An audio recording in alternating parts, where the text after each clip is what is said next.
Excuse me sir, আপনার বিলটা।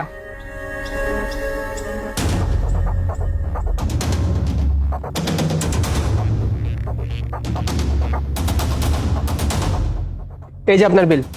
Excuse me sir, আসলে ও টিপস দিচ্ছি,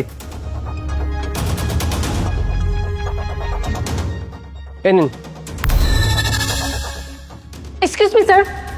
জি বলুন। স্যার এক মিনিট দাঁড়ান, আপনার খাবারগুলো তো এখন শেষ হয়নি, আমি আপনাকে পার্সেল দিয়ে দিই এগুলো।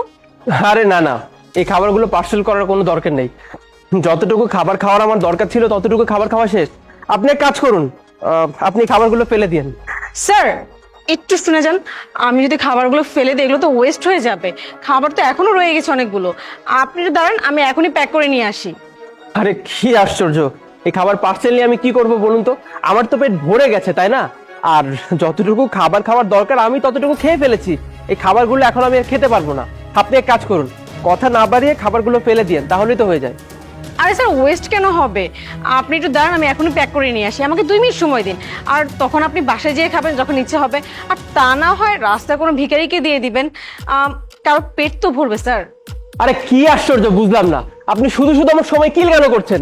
আমি তো আপনাকে বললাম এই খাবারগুলো আমি খাবো না, তারপর আপনি বারবার তর্ক কেন করছেন? এক কাজ করি, আমি আপনার ম্যানেজারকে ডাকিয়ে তারপরে তার সঙ্গে কথা বলি। এই ম্যানেজার, ম্যানেজার। স্যার ম্যানেজারকে কেন ডাক দেওয়া লাগবে? আপনার কিছু বলার থাকলে আপনি আমাকে বলতে পারেন। এই আপনি কি পাগল? হ্যাঁ আপনি কি সাইকো? মাথায় বুদ্ধি নাই আপনার? খাবার খাওয়ার জন্য আমি আপনাকে টাকা দিয়েছি, তারপরে এই খাবার আমি খাই নাকি ডাস্টবিনে ফেলে দিই এটা একান্ত আমার ব্যক্তিগত বিষয়। এই খাবারগুলো আমি পার্সেল নিব কি নিব না সেটা বলার আপনি কে? আমি এক কাজ করি, আমি আপনার ম্যানেজারকে ডাকি, ম্যানেজারের সঙ্গে কথা বলি, তাহলে বোধহয় আপনার জন্য ভালো হবে নাকি? ঠিক আছে স্যার, আপনি যদি চান আমি ম্যানেজারকে ডাকি তাহলে আমি ম্যানেজারকে ডাকবো, কিন্তু এই খাবার আমি আপনাকে ওয়েস্ট করতে দিব না। আপনি দেখছি আসলেই পাগল। আপনার ম্যানেজারকে ডেকে আমি যদি কমপ্লেন করি আপনার চাকরি থাকবে তো? স্যার তাতে আমার কিচ্ছু যায় আসে না, আমার চাকরি থাকুক বা না থাকুক, কিন্তু যে কোনো মূল্যেই না আমি আপনাকে এই খাবারগুলো ওয়েস্ট করতে দিব না। আপনার বড় লোকরা নিজেকে কি মনে করেন যে আপনাদের না টাকার চিন্তা আছে না খাবারের চিন্তা আছে, তাই যখন যা ইচ্ছে তাই করবেন? আপনারা তো সবসময় দামি দামি রেস্টুরেন্টে যান, বেশি বেশি করে দামি দামি খাবার অর্ডার করেন, তারপর তারপর খাবারগুলো ওয়েস্ট করেন।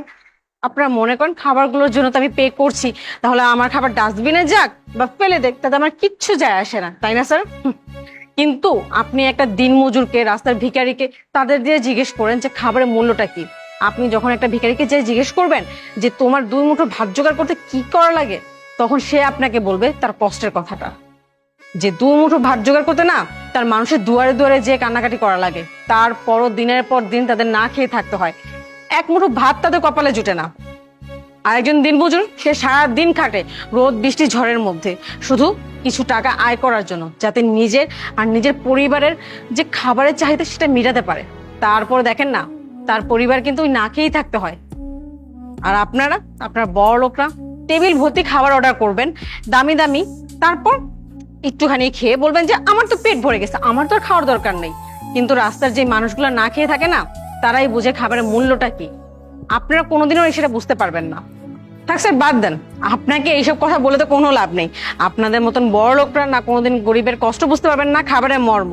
আপনারা তো খাবার ফেলেই দিবেন, নষ্টই করবেন, যেটা আপনাদের হ্যাবিট। আপনি না ম্যানেজারকে ডাকতে চেয়েছেন, তো খুশি খুশি আপনি ডাকতে পারেন, আর আমিও না নিজ ইচ্ছায় এই জবটা ছেড়ে দিব। জি স্যার বলুন, আমার স্টাফ কি কোনো ভুল করেছে বা আপনার সাথে কোনো খারাপ বিহেভিয়ার করেছে? না না, আমি তো আপনাকে এটা বলার জন্য ডেকেছিলাম যে আপনার রেস্টুরেন্টের পরিবেশটা অনেক সুন্দর, খাবারটা অনেক টেস্টি, আর বিশেষ করে ওনার বিহেভিয়ার তো টু গুড।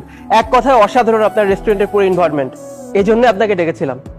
আর ম্যাডাম, আপনি আমার বেঁচে যাওয়া খাবারগুলো পার্সেল করে দিন। অবশ্যই স্যার।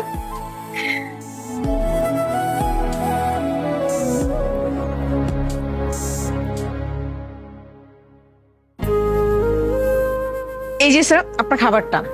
আর স্যার একটা কথা বলি, আমি আমার নিজের বিহেভিয়ারের জন্য অনেক বেশি দুঃখিত। প্লিজ স্যার, আপনি আমার বিহেভিয়ারের জন্য কিছু মনে করবেন না, আমি আপনার সাথে এতটা খারাপ ব্যবহার করেছি। আর আমার কোনো কথা যদি আপনার কষ্ট লেগে থাকে, প্লিজ আমাকে মাফ করে দিবেন। আরে না না, আপনি কেন সরি বলছেন? আসলে সরি তো আমার আপনাকে বলা উচিত। আমি আসলে খাবারের মর্ম না বুঝে খাবার অপচয় করছিলাম। আপনি আমাকে বুঝিয়ে দিয়েছেন যে খাবারের মূল্য কতখানি। ঠিকই তো, খাবারের জন্য কত মানুষ রাস্তায় হাহাকার করছে, আর আমরা কিনা টাকা দিয়ে খাবার কিনে খাবার অপচয় করছি। ধন্যবাদ আপনাকে।